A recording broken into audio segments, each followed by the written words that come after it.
O cristianismo que tem hoje no mundo não tem nada a ver com um verdadeiro legado messiânico. E isso é fácil de comprovar. É só a gente começar a traduzir corretamente tudo que está mal traduzido no texto bíblico.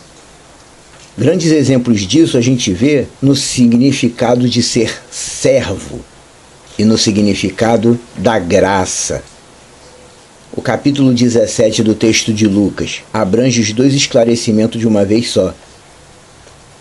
Lucas 17, versículo 7 ao 10, ensinando a seus discípulos, Yeshua diz o seguinte: qual de vós, tendo um servo a lavrar ou pastorear, voltando ele do campo, lhe dirá: venha e sente-se à mesa? E não lhe dirá antes: prepara o meu jantar e me sirva, até que eu tenha comido e bebido, e depois tu comerás e beberás. Por acaso agradecerás ao servo, porque ele fez o que lhe foi ordenado? Claro que não. Assim também vós, quando fizerdes tudo o que vos foi ordenado, digam: somos servos inúteis, porque fizemos apenas o que devíamos ter feito. Lucas 17, 7 ao 10. Esse texto é muito profundo. Aqui nessa passagem do texto, Yeshua está nos ensinando o que significa ser servo e dando um exemplo bem prático disso que chamam da graça. Recede. Todo mundo que gosta de frequentar a igreja se intitula servo de Deus, mas nem todo mundo é servo. Um servo é alguém que se dedica primeiro a outra pessoa e só depois a si próprio. Servir ao Deus Yah significa que você se dedica primeiramente a Ele. Quando você tem um Senhor para servir, a tua vontade própria não vem em primeiro lugar. Nessa era de valorização do livre-arbítrio, as pessoas estão colocando sua vontade própria em primeiro lugar, como se o Deus eterno quisesse isso. Como bem disse Yeshua no texto, qual senhor mandará seu servo sentar e comer, sem que antes o tenha servido? Dentro do cristianismo está cheio de gente que quer ser servido, mas até hoje eles não serviram a Yah em nada. E qual é o senhor que agradecerá ao servo por ele ter feito o que tinha que fazer? Aqui Yeshua deixa bem claro o significado de ser servo. E ele diz também no texto: depois de você ter cumprido a sua obrigação, não se sinta o melhor servo do mundo. Pelo contrário, tenha consciência de que você ainda não fez o suficiente. Tem gente que vai à igreja uma vez por semana, 2 vezes no mês, e já acha que é servo. Já se intitula servo de Deus. No caso do Deus Yah, quem serve a ele precisa saber que há muitas tarefas a se cumprir para conseguir atrair o agrado dele.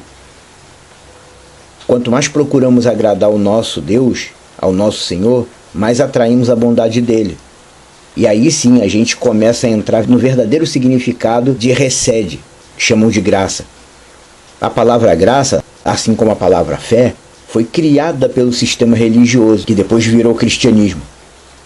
Mas recede significa bondade, gentileza, benevolência.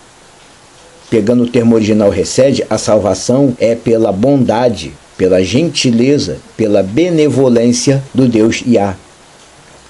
Yah é bom, porque apesar do ser humano gostar desse mundo cheio de pecado, ele se dispõe a eleger e restaurar humanos para que possam futuramente viver com ele. A palavra graça esconde a real gravidade do fato. A salvação é pela bondade do Deus Yah. A salvação é pela benevolência do Criador de todas as coisas. Quando a pessoa apenas diz cruamente que a salvação é pela graça, não fica muito claro o que isso quer dizer. Quer ver uma coisa? Eu já ouvi muitos crentes que dizem assim: a salvação é de graça, o resto tem que pagar o preço. Frase sem pé nem cabeça. Algumas pessoas entendem que a salvação pela graça quer dizer que a salvação é de graça, é gratuita. A vida eterna não é gratuita. Nunca foi. Yeshua pagou um preço de sangue e de morte. E de acordo com Shaul, Paulo, ele nos comprou com o sangue dele. Ele nos comprou por preço de sangue. Ora, se Yeshua me comprou a preço de sangue, se eu fui redimido às custas da morte dele, da morte de um inocente, então aí mesmo é que a salvação não tem como ser gratuita. A salvação não pode e não é gratuita. Custou o sangue de um inocente. Recede quer dizer bondade e benevolência. O Deus Criador, ele me fez um favor em permitir que eu fosse salvo. Ele me fez um favor em me conceder que eu seja redimido e possa futuramente viver com ele. Eu fui salvo pela bondade dele. Eu fui salvo pela gentileza dele. E é tão bom, mas tão bom, que ele me escolheu para eu poder me tornar servo dele. Como diz Yeshua em Lucas 17, se eu apenas faço o básico para tentar agradar ele, eu sou inútil. Tem gente que diz assim, fulano só pode estar no céu, ele não roubava, não matava e não traía a esposa. Isso é menos do que o básico, não significa nada para Yah. O cara não roubava, não matava e não traía a esposa, mas também não dava a mínima para a existência do Deus eterno e não fazia caso de procurar conhecê-lo e servir a ele. E aí? Se você conseguiu fazer algo que ele ordenou, considere que ainda não é o suficiente. Yeshua disse, os discípulos voltaram felizes, eufóricos. Os demônios se submetem a nós. Yeshua falou, eu vi Satã caindo do céu como um relâmpago. Mas não fiquem alegres por isso não, fiquem alegres porque o nome de vocês está escrito nos céus. Se você consegue fazer algo para o Deus eterno, não considere isso motivo de euforia. Não vá pensando que é fácil agradar o Deus eterno. Aquele jovem rico disse a Yeshua, para entrar na vida eterna tem que guardar os mandamentos? Isso eu já faço. Isso eu já faço. Yeshua disse a ele, ainda lhe falta uma coisa. O pensamento de Yeshua não mudou, ainda é o mesmo. Tecnicamente falando, ele me fez o favor de se manifestar a mim. Ele se manifestou parcialmente a mim. E eu fui atrás dele para aumentar essa relação. Eu tive um encontro pleno com ele, depois de buscar muito, e através de sua palavra, de sua lei, ele me disse, vai e não peque mais, para que não lhe aconteça coisa pior. É claro, isso não quer dizer que eu tenho que zerar a prática de pecado no mundo, porque isso não é possível. Isso quer dizer que eu devo incluir a santificação na minha vida. Santificação quer dizer o quê? Que a partir do momento que eu estou com o Deus eterno, estou com o Filho dele, eu preciso passar o resto da minha existência terrena correndo atrás do que ele ensinou, correndo atrás da plenitude que ele tem para me oferecer. E quando eu cair, eu tenho que contar para ele em oração o que eu fiz, dizer o que eu fiz, e aí ele me ajuda a levantar.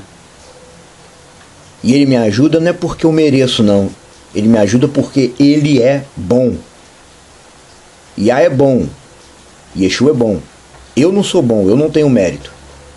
Eu tenho o mérito dele ao meu favor. E mesmo não sendo bom nem merecedor, eu me submeto ao que ele ensinou e passo por cima da minha vontade própria, para agradar primeiramente a ele, porque eu sou servo. Primeiro ele, depois eu. Como o próprio Yeshua disse, alguém quer ser meu discípulo? Negue-se a si mesmo e siga-me. Ser servo é isso. Recede, que chamam de graça, é isso. É isso que a Bíblia ensina. Os discípulos não apregoaram nenhuma lei paralela chamada de evangelho, diferente da Torá. Eles apregoaram a Bessorá, a anunciação do reino de Deus, que é a plenificação da Torá que Yeshua prometeu. Não vim anular a Torá, eu vim torná-la plena. A Bessorá é a plenificação da Torá, mediante a qual quem for fiel será salvo. E quem foi salvo, vai e não peque mais. E se pecar mais, conte para ele, em oração, o seu pecado. Conte com todas as letras, diga o que você fez, porque é assim que se faz. É isso que ele quer. E era isso que ele queria, inclusive, do primeiro homem. Quem te fez saber que você estava nu? Você comeu o fruto que eu disse que era para não comer? Em vez do primeiro homem dizer, admito que eu comi. Não, ele falou, não, a mulher que tu me deu, hein? Conte para ele o que você fez. É assim que se faz. É assim que se ora. É assim que está no texto bíblico. Qualquer coisa diferente disso é religião para massagear o ego de pecadores arrogantes.